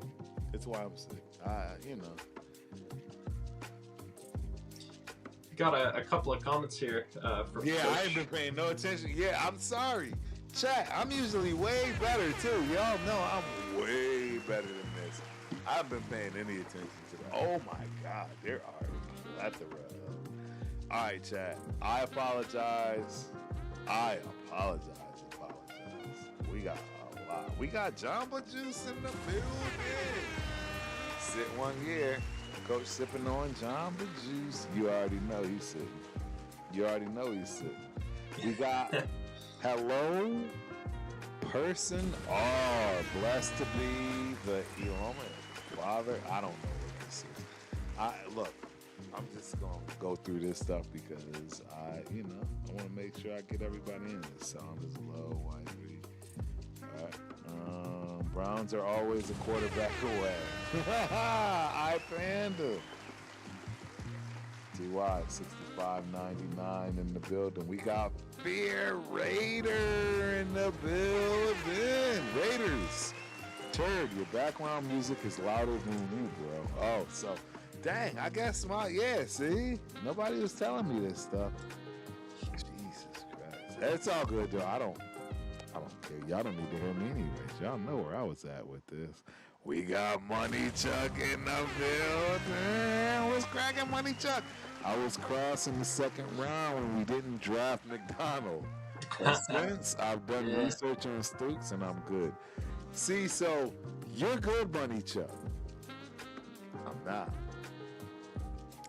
We got Taddy 707 in the building. Raiders. Bro, I apologize. Y'all caught me on. See, this is what happens, man, when Turf get on these rants. We got 805 in the building. What's cracking? 805, man. We got Omega XLT1.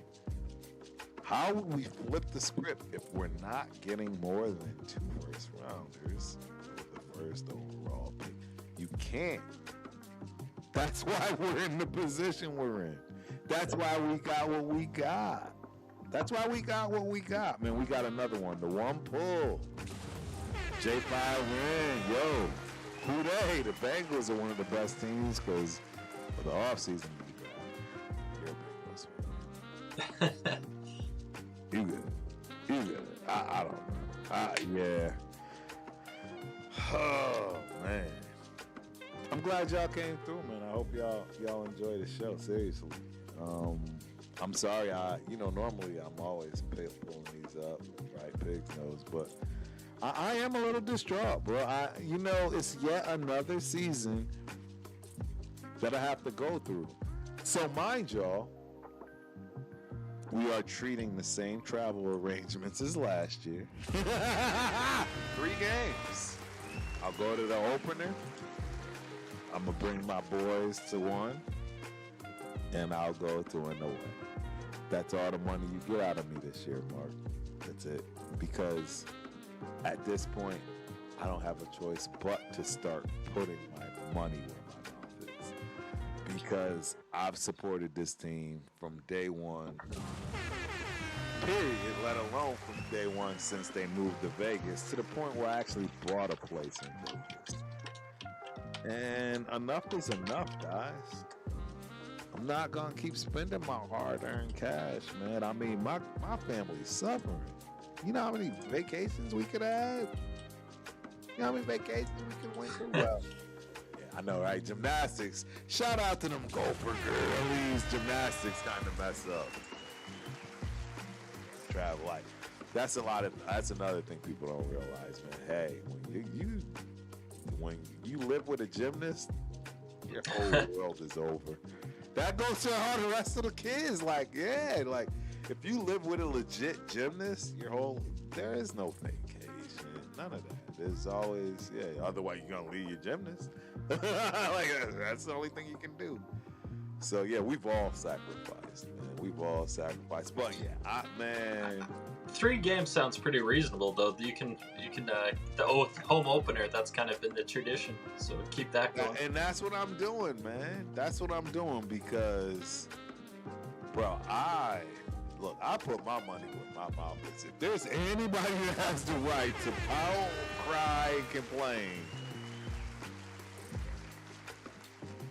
where's the ideal spot for an away game? You know, that's a great question. It really depends, but the first place that sticks out to me right now, I'm not gonna lie, right off the rip, for several reasons, but Seattle. Wow. Seattle, Seahawks, dude. Yeah. The Seahawks, the 12th man. Be a great atmosphere. It's the atmosphere. Yeah. It's the atmosphere. My favorite place, believe it or not, Indianapolis, bro. Oh, wow. Naptown. That's cool. Bro, so the first time I ever went to Naptown, first off, the whole setup is just amazing. Like, I love the stadium, the setup, how they have it. There's a lot of stadiums like that. It reminds me of the Detroit Lions. Oh, okay. The thing is, you just get dropped off, bro. That's it. You don't need a car. You don't need a scooter. You don't need nothing. And you are in the thick of it. You're right there in all of it. You can get into whatever you want to get into. Good, bad, or ugly. That's what I love about Indianapolis. It's just all right. It's a playground for NFL fans. It's a playground to get dropped off and have a blast. Oh, that's cool. It is, yeah. New Orleans, that's another one that's very similar. It's pretty much the same thing. Yeah, I think New Orleans would be a cool spot. It is bad. Yes, it is. Yeah. I don't know.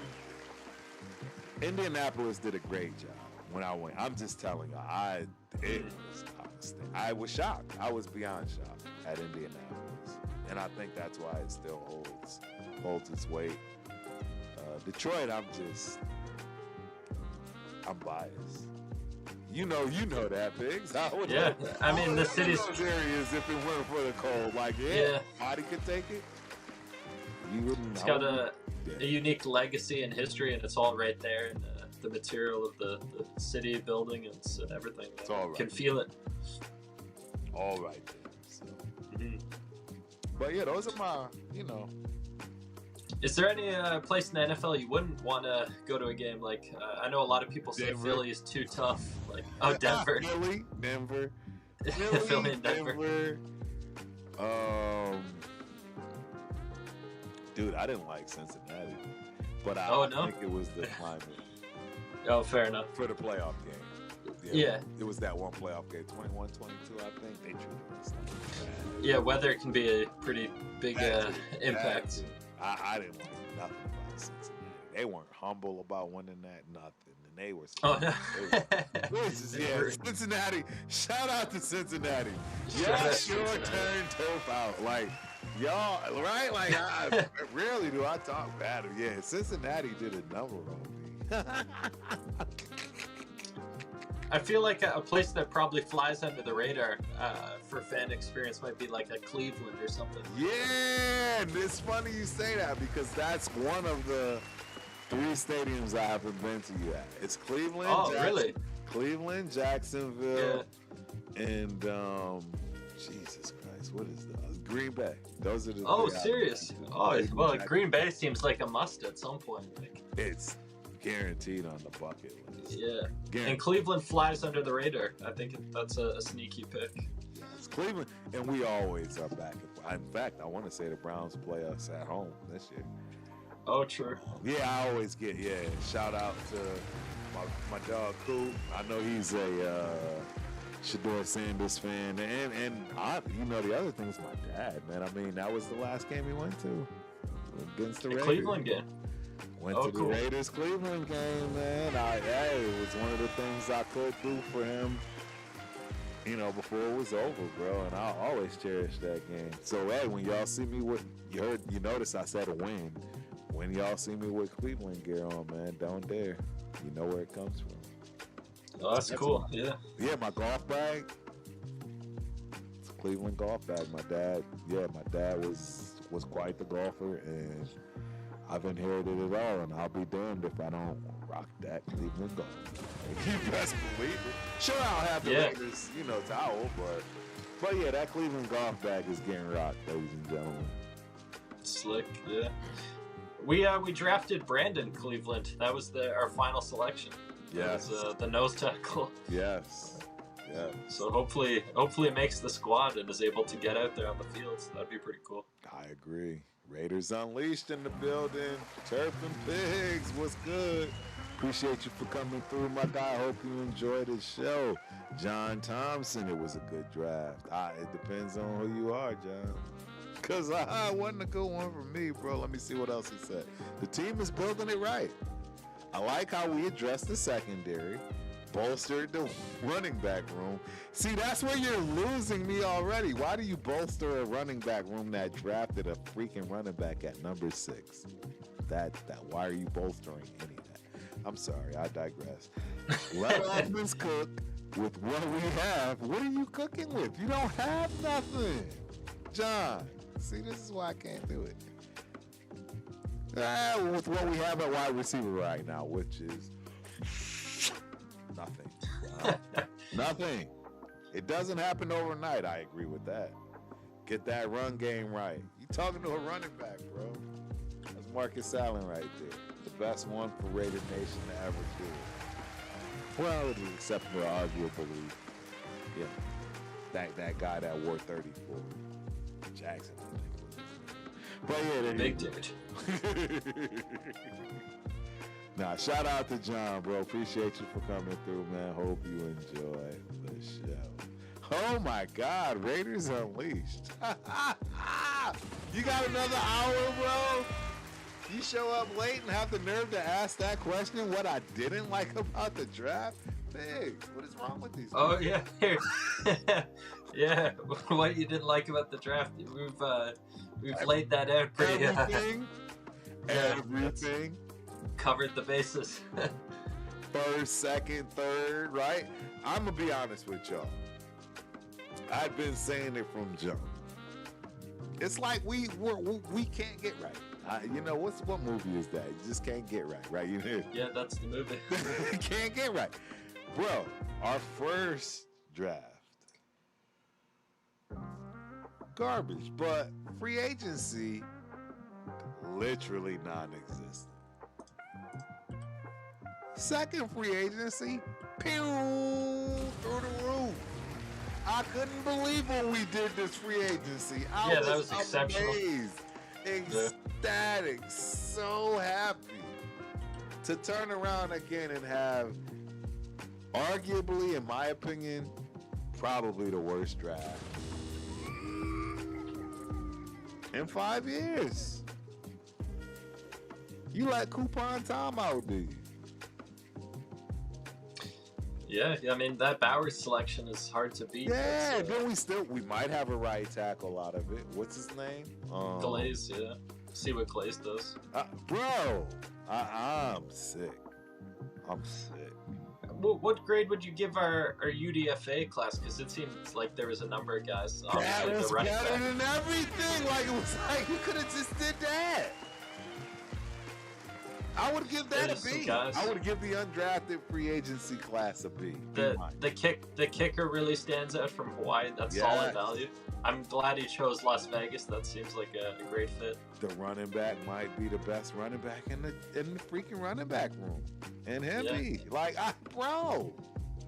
Then we got another wide receiver with chemistry already. The guy from Indiana. So the UDFA class, a lot of upside there.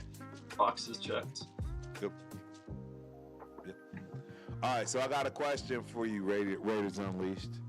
If you had Bijan Robinson, would you be saying you need another back?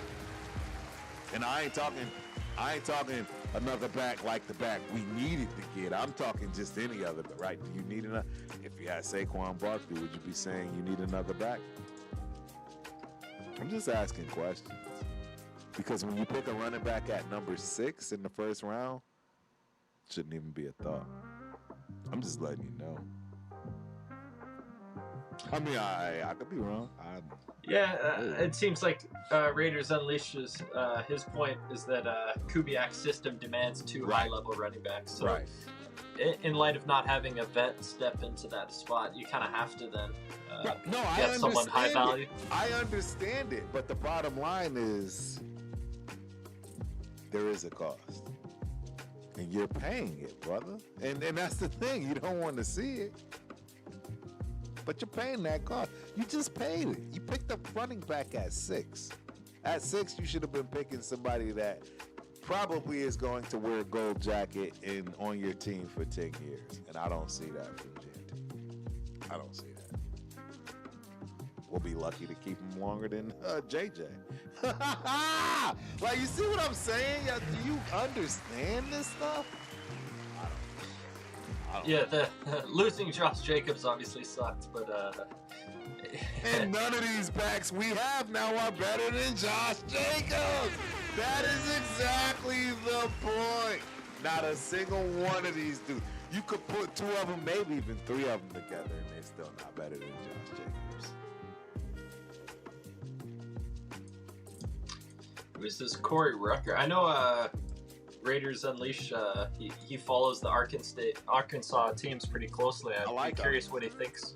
Yeah, I'd be curious what he thinks of the wide receiver there.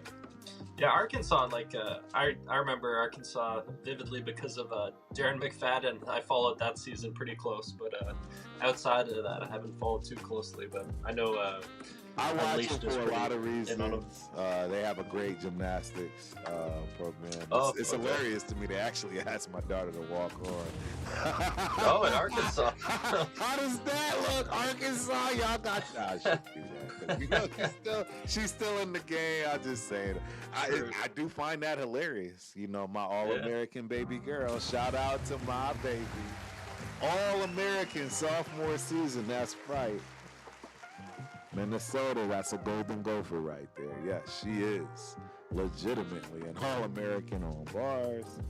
Yeah, and had the nerve to ask her to walk on. I'm just saying. Yeah, Arkansas had their opportunity. They did. They messed up. They messed up bad, too. Because, I mean, like, and the funny thing about it, this is the last thing I'm going to say. They literally have a Olympic-studded staff.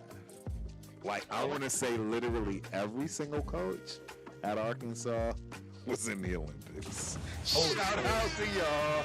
Y'all missed one. That's all I can tell you.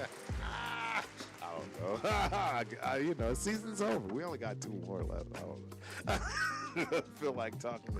I felt like talking to y'all. Arkansas. Yeah, I ain't gonna lie. I was salty. How you gonna ask a freaking... Yeah. He played for Arkansas State Red Wolves. So not Arkansas, but Arkansas State. Really? Yeah. But he seems like he might be pretty old. He's been playing since 2020. Yeah. There. Yeah. And he's been super productive. Like every year, healthy number. Last 2 years, over 1,000 yards. So. Right. Gunsmoke is in the building. What's cracking, Gunsmoke? Appreciate you for stopping through, my dude. Hope you enjoy the show. Hope you enjoy this shit. Money Chuck. Seattle ran 29.2 times per average a game. Now I remember 4 games that they ran the ball 40 times. Janty will get 20 carries, I'll bet. The Janty hate is unfounded. The Janty hate is absolutely founded, Money Chuck. Money Chuck, name a running back that got drafted 6 or earlier in any draft class that wasn't literally that dude. I mean literally, not you see flashes. Oh, we might. No. I'm talking no offensive line, no quarterback, no wide receiver, no excuses. None of that. Just came out bald. That's where you miss me with this one, Money Chuck. And it's okay to have differences of opinion, right? But yeah, that's where you lose me, man. That's where you lose me.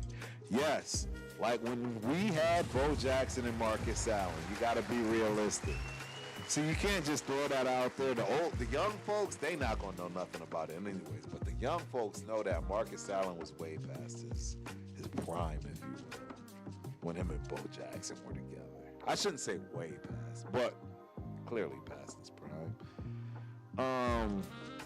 So yeah, you know, the prime for a running back can be so short, like just a window. Yes, that's what I'm trying to say. We're talking Marcus Allen, and it's like his late 30s, mid to late 30s.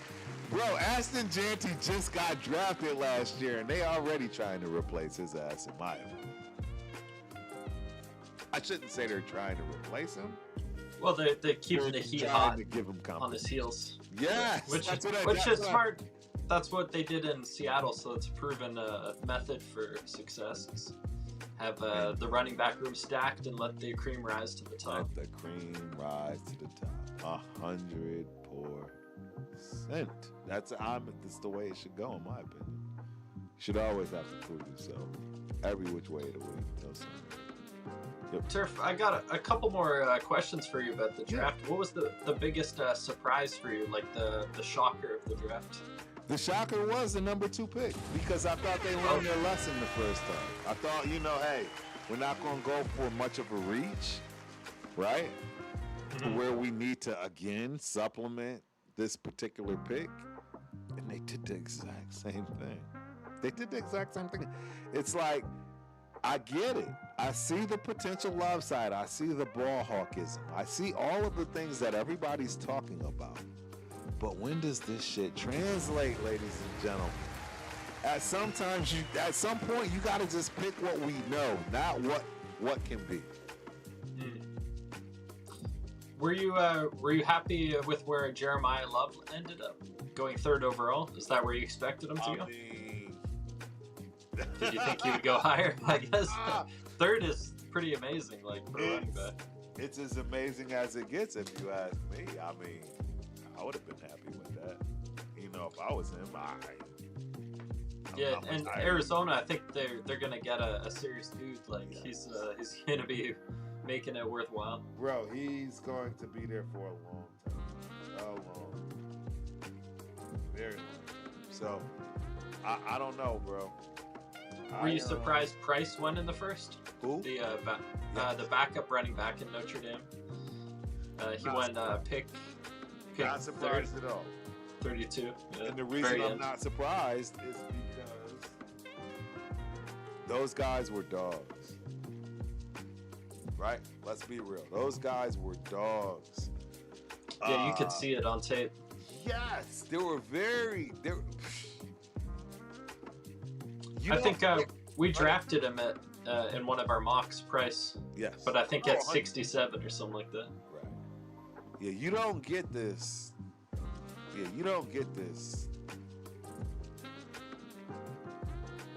don't get running backs like this on a regular.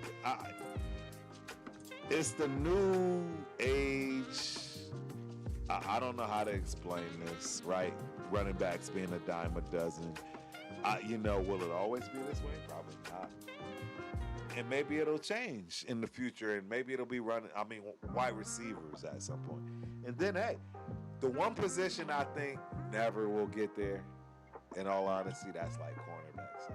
It's the hardest position outside of quarterback to play. You won't see. But that's where we are with it. Right? Were you surprised by Max Ihanichor, the tackle who went 21 to Pittsburgh? Big time. Big read. Because we had taken him, I think, in our second round on a mock somewhere. Big read. Kind of more of a project guy, but yep. One of the other biggest reaches that I saw that may have not gotten a lot of discussion is the lineman at the Rutledge. The lineman at the Dolphins pick. Oh, the Dolphins. Dolphins' first round pick was wild. Their first round pick was Chris Johnson, the cornerback, and Caden Proctor, the tackle. Proctor's at 12. Yeah. Proctor, that's you felt that was a reach for them? It's going to be interesting. I think that's going to be interesting. I think he's got a long way for the NFL. He's got a long way. I'll put it that way. He had trouble in college, right? I mean, you could see him get beat against great teams. I shouldn't even say great, just decent teams. Like particularly here, right? 5 stars, you're in Alabama. Like, it didn't work. You got a question directed at you from Raiders Unleashed. It depends on where you're asking. Who would I have drafted? If you're talking about the first pick, I would have drafted no one. I would have traded back. I would have traded back for the picks, specifically because we didn't get any picks based on the Max Crosby should have been traded. So that's what I would have. Me, didn't matter. And I have to believe that we didn't have that option. I believe that. To trade back. Yeah, I don't think anyone would give us 2 first rounders for. What would be the least you would have taken for a trade back? The least I would have taken was 2 firsts. 2 firsts. 2 firsts. And well, it depends, right? How far back? If we're talking the Jets, I would have taken the first and the second for the Jets. Yeah. I mean, you're moving one spot, and then you can trade again. True. You see what I mean? True. Like, and still kind of try to do what's necessary to fill the holes on the team. Because, again, that's why I'm doing what I'm doing, guys. I want to at least get something that resembles a solid base. I already know that we're not going to win the close ones. I know we're not going to win the things that matter. Just give me something to start. You got to have, these drafts matter. They're everything. You got to give yourself something to start with. Then work out. Raiders Unleashed mentioned specifically in place of players you didn't like. Yeah. So I would have traded back for one and got multiple picks. That's the first thing. I think there was already plenty of players that have already been named for the second round, right? Boston. Yeah. Christian Miller, Rodriguez, Zion Young, Trotter, Jermaine Bernard. Bro, so many at that second pick. Yeah, you could even argue a Pons, like a Hunter. They could have deserved a look potentially. All of them. And then third, I mean, again, like, you're going with an edge guy that no one really knew. Did you see where Marlon Clean was drafted? That tight end I liked? He went 59 overall. So second round. Whoa, Klein. Yes, I remember. Yeah. Wow. And I didn't really know where he would be drafted. I figured 5th round and up would have been where I would have been looking at him. But second round is where he ultimately went, which is pretty nuts. But it just goes to show that the draft isn't all about production. It's about projection. And being able to look perhaps at where the college tape the team didn't utilize him in the way that they're going to utilize him. That's the arbitrage opportunity that Houston identified with a player like that, because I think he's going to be really good, like similar to AJ Barner with Seattle, a guy who can step in and just make an impact at every phase. Right. And ultimately, Houston's draft I really liked. I think they made a few picks. There's some guys that's going for it. They going for it, man. Because they got Caden McDonald. That, like, right away, they got the guys that I liked. Caden McDonald and Marlon Klein. And then in the first round, they took Kalen Rutledge, who I really liked, too. Right. You could argue that was a reach, because I'm not sure who else would have been drafting him in the first round, but clearly they like the mentality he plays football with, and they're rewarding the player with that kind of selection, like paying him to bring that mentality of how he played in college, bring it right to the NFL. Yeah. He's a nasty dude, that Keelan Rutledge. Right. And a multi-sport athlete too, so just very, very intuitive mover. Yep. He played basketball. LKM 5377. Raiders had a very good draft. First round talents we got in Stoops, McCoy, Washington Jr. You are all there on that one. Definitely McCoy. Right. Washington Jr. is kind of like eye of the beholder kind of deal. And Stoops and the truth is, even with McCoy, he's damaged goods. You can't really guarantee that it's going to work out. It's all hope. Yeah, that's the lottery ticket that if it hits, with a high chance of hitting, I'd say. I agree. I agree. I think they did the right thing. Yeah, a worthwhile selection. 100%. I would. Even if it doesn't work out, you still like the gamble. Yes. Absolutely. Man, I mean, we went through a lot today, bro. What you got going on tomorrow? Me?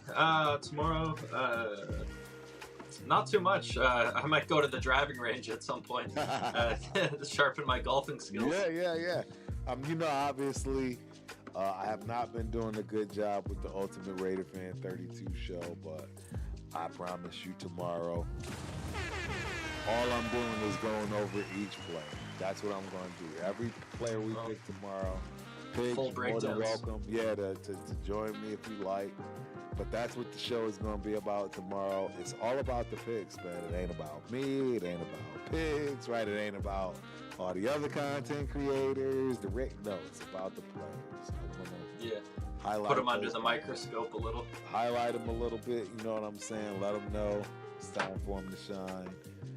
And give them a fair chance. Yeah, that's cool. Give them a fair chance. I think that's what I'm going to do. Yeah, man. That's all I can think of, man. I'm not going to lie. I was totally disappointed. And probably the best or the healthiest way to look at it is that we had Bowers not too long ago, who we weren't really certain what he would bring to the table, and he blew everyone's socks off. That's the diamond in the rough. Yeah. We got Bowers. Yeah, we did. We got Bowers. We got Bowers. And so he's kind of the model citizen for anyone coming into the organization, that if they put in the work and believe, then that's possible. No, absolutely. No, you're absolutely right, man. You're absolutely right. It is what it is, man. Yeah, I wish. That's all I can say. We got Backwood Burner in the building. I'm excited about the kicker we signed. The kicker, yeah, that kicker is pretty cool. Story, and he's accurate as HE double hockey sticks. I love it, bro. Backwood Burner. I say that a lot too. HE double hockey sticks. I like it. Yeah, the Tokyo Toe. Shout out to Cheeto. Cheeto said the same exact thing as soon as we got him. We got the Tokyo Toe. So I like it. Yeah, that's a feel-good signing. Not everything's bad, bro. Not everything's bad. Turf is definitely a Debbie Downer, though. I won't lie to y'all. I'm not optimistic. I mean, why would I lie? I'm not optimistic. I'm just not. I think that was a competitive signing, Tokyo To. Like, he could have went to any team he wanted, basically.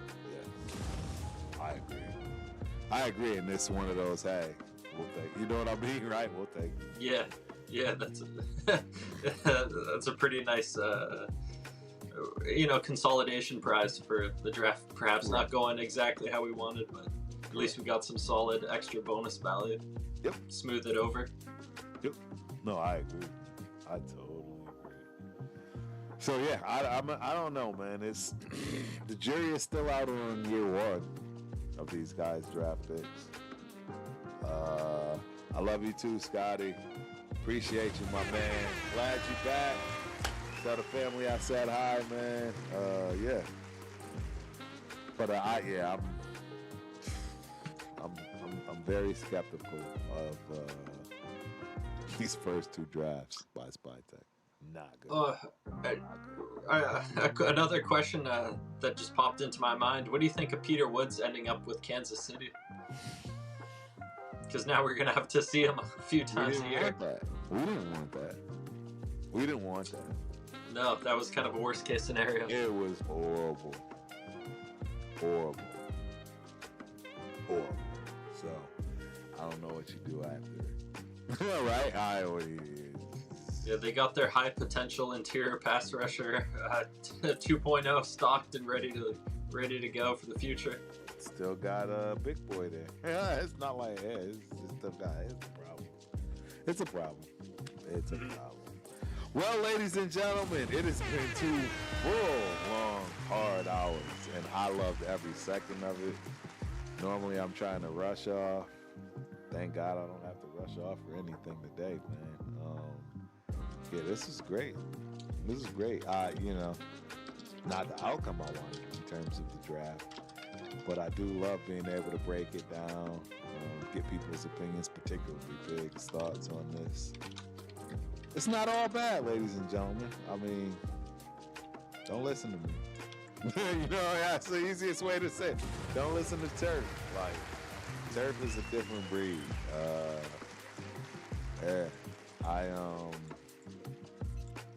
I am not my typical self in terms of the optimism, right? Those first 4 years are different. I come from the show me state now. It's just that simple. I think I've earned it. Wouldn't you say that, Pigs? I've earned it. I've earned it. 4 solid years in the stadium, the brand new dome. Well, I wouldn't even say specifically that. I think you earned it by your pure understanding of the organization beyond just the surface level. Like, you go real deep with your understanding into the actual players themselves and the way they've shaped the organization, and that understanding of it is unique to you, because not a lot of people can relate because you played running back. So when you're connecting with a guy like a Marcus Allen, that gives you more weight for understanding what it means to be at the highest level of a running back for the Raiders. Like, that's kind of the benchmark and the standard, and that players that come afterwards, they have to respect that, and if they don't, then you're there to let them know that it's important that they take this opportunity and run with it, type deal. Last comment of the night from me. LKM, Turf, wait and see. You're absolutely right. It is wait and see nowadays. That is all you can do, at least for us, right? Because we've been in the gutter for so long, right? We've already heard the promises. We've had some of the picks even throughout these last 3 decades. It's just tough, bro. We just gotta wait and see. And that's where I just want to make sure everybody understands where I am in terms of just being more realistic.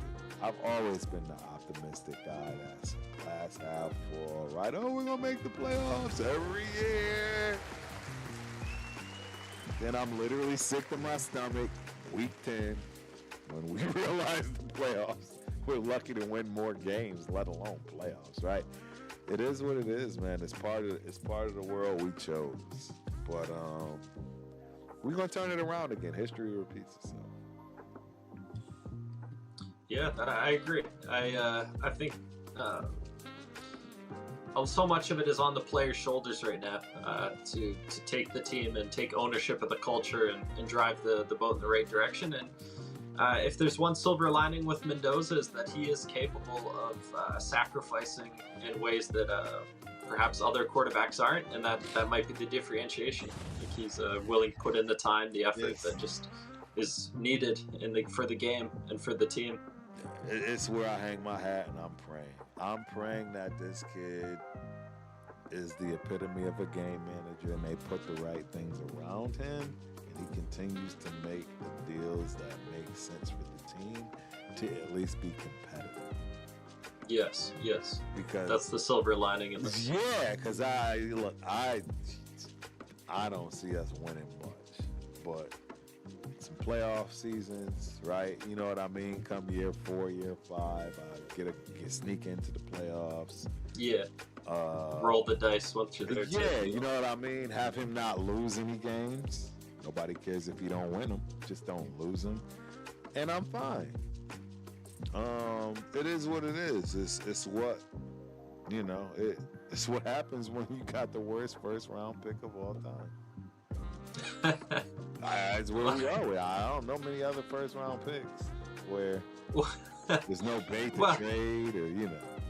Yeah, it's just funny hearing that when we're the team that drafted Jamarcus Russell. Yeah, now we're living with a first round pick here, and we're wondering what the future holds.